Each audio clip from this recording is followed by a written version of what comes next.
கர்த்தருடைய பரிசுத்த நாமத்திற்கு மகிமை உண்டாகட்டும்.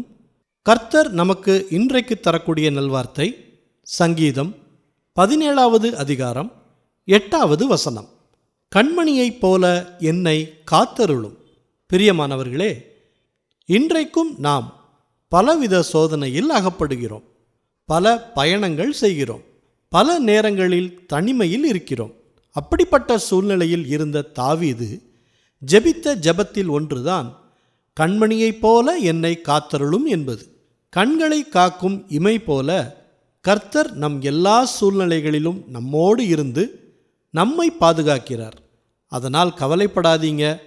கர்த்தர் உங்களோடு இருந்து உங்களை பாதுகாப்பார். கண்மணியைப் போல நம்மை காத்தருளுவார். ஜெபிப்போமா? நல்ல தகப்பனே, இந்த நல்வார்த்தையை தந்ததற்காக நன்றி செலுத்துகிறோம்.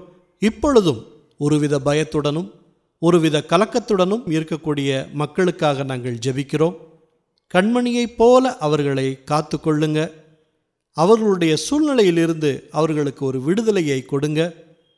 சத்துரு கொண்டு வரக்கூடிய பிரச்சனைகள், போராட்டங்களிலிருந்து பெரிய விடுதலையை கொடுத்து அவர்களுக்கு சந்தோஷத்தையும் சமாதானத்தையும் கொடுங்க.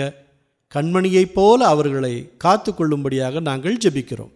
எல்லா துதி, கன, மகிமை எல்லாவற்றையும் உமக்கே செலுத்துகிறோம். இயேசு கிறிஸ்துவின் நாமத்தில் ஜெபிக்கிறோம் பிதாவே. ஆமேன், ஆமேன். இந்த நல்வார்த்தையை மற்றவர்களுக்கும் பகிர்ந்து மற்றவர்களுக்கும் ஆசீர்வாதம் கிடைக்கச் செய்யுங்கள்.